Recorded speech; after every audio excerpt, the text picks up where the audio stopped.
অনেক সময় আমরা আমাদের ফ্রেন্ডদের কাছে ওয়াইফাইয়ের পাসওয়ার্ড চাইলে তারা আমাদের ফোনটাকে নেয়, নিয়ে পাসওয়ার্ডটাকে সেট করে তারপর পরবর্তীতে দিয়ে দেয়। সেক্ষেত্রে আমরা কিন্তু সেই পাসওয়ার্ডটা আর দেখতে পারি না যে অ্যাকচুয়ালি কী পাসওয়ার্ড দেওয়া হয়েছে। সো আপনি চাইলে কিন্তু ছোট্ট একটা টিক্স আছে, এটা ফলো করলে সেই পাসওয়ার্ডটাকে খুব ইজিলি বের করতে পারেন। চলুন আপনাদেরকে সেই প্রসেসটাই দেখাই। তার আগে বলছি, এরকম ইন্টারেস্টিং ভিডিও কিন্তু প্রতিদিনই আমাদের পেজে আপলোড হচ্ছে। সো পেজটিকে অবশ্যই ফলো করে ভিডিওর পরবর্তী অংশটুকু কন্টিনিউ করবেন।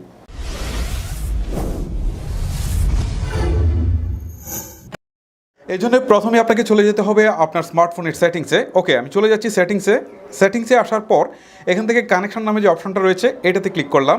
ক্লিক করার পর এবারে যে ওয়াইফাই রয়েছে আমি সেই ওয়াইফাইয়ে ক্লিক দিই। ক্লিক দেওয়ার পর যে ওয়াইফাইটা আমার কানেক্টেড রয়েছে, আমি যেটা পাসওয়ার্ড বের করতে চাচ্ছি ঠিক সেটাতে আমি এরকম প্রেস করে ধরে রাখবো। ঠিক আছে, প্রেস করে ধরে রাখলে কিন্তু একটা কিউআর কোড কিন্তু তারা দেখাবে। আর আমার এটা হচ্ছে স্যামসাংয়ের ফোন, এটা সাধারণত এই দিকে দেখেন ডান পাশে হচ্ছে সেটিংসের একটা অপশন দেখাচ্ছে, এটাতে ক্লিক করছি। একদম নিচের দিকে দেখেন এখানে কিউআর কোড নামে একটা অপশন দেখাচ্ছে। ঠিক আছে, আমি বললাম যে অনেক ফোনে অনেক ধরনের থাকতে পারে, কোনো ফোনে হচ্ছে প্রেস করে ধরে রাখলে সেই কিউআর কোডটা দেখাবে, আর আমার এটাতে দেখাচ্ছে হচ্ছে একদম নিচের দিকে সেটিংস থেকে।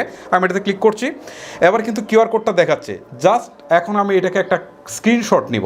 স্ক্রিনশট এক এক ফোনে এক একভাবে নেওয়া যায়, কার ফোনে কীভাবে নেওয়া যায় সেটা একটু আপনারা নিজেরা একটু চিন্তা করে নেবেন। আমি জাস্ট একটা স্ক্রিনশট নিলাম, নেওয়ার পর আমার কাজ কিন্তু এখানে শেষ।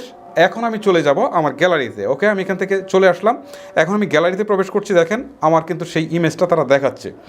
এখন আমি এটাকে জাস্ট এডিট করব, এডিট বাটনে প্রেস করব। এটা তো মোটামুটি সবাই পারেন এডিট কীভাবে করতে হয়। জাস্ট আমি কিউআর কোডটা যেটা রয়েছে সেটাকে রেখে বাকি সব কিন্তু ফেলে দেবো। ওকে, তো আমি কিউআর কোডটা এখানে নিলাম, নিয়ে হচ্ছে সেভ অপশানে ক্লিক দিলাম। তার মানে আমার শুধু কিউআরটা রইলো, বাকি সব কিন্তু চলে গেল। ঠিক আছে, আমার কাজ এখানে শেষ। এখন আমি যাব হচ্ছে গুগল প্লে স্টোরে আসার পর এখান থেকে লিখব কিউআর কোড, তারপরে হচ্ছে কিউআর, তারপরে হচ্ছে কিউআর কোড অ্যান্ড এত কিছু লেখা লাগবে না মনে হচ্ছে। আচ্ছা, কিউআর কোড দিলাম, এটুকু দিই। দেওয়ার পর দেখেন এখানে দেখাচ্ছে কিউআর বারকোড অ্যান্ড স্ক্যানার, এটাতে আমি ক্লিক করলাম। এটা আমার ইনস্টল করা আছে, এটা ম্যাক্সিমাম ফোনেই হচ্ছে ডিফল্টে ইনস্টল করা থাকে। যদি থাকে তাহলে জাস্ট ওপেন করবেন, আর না থাকলে এটাকে ইনস্টল করে নেবেন।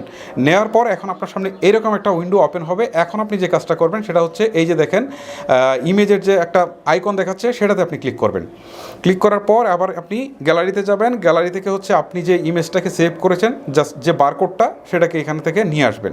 আমি ক্লিক করলাম, করার পর এবার জাদুটা দেখেন, আমার যে পাসওয়ার্ডটা সেটা কিন্তু উপরের দিকে দেখাচ্ছে। ঠিক আছে, মানে আমার এই যে কিউআর কোডের মধ্যে যে জিনিসটা ছিল সেটা হচ্ছে একটা পাসওয়ার্ড, সেই পাসওয়ার্ডটা কিন্তু উপরের দিকে খুব ইজিলি দেখাচ্ছে। আর এইভাবেই কিন্তু আপনারা খুব সহজেই আপনার যে কোনো প্রকার আপনার ফোনে কানেক্টেড থাকা ওয়াইফাইয়ের পাসওয়ার্ড কিন্তু খুব সহজেই বের করতে পারেন। গাইজ, আশা করি ভিডিওটি আপনাদের ভালো লেগেছে।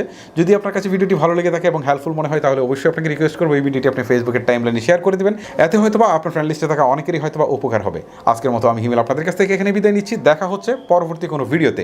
তখন পর্যন্ত সবাই অনেক অনেক ভালো থাকবেন, সুস্থ থাকবেন। আল্লাহ হাফেজ।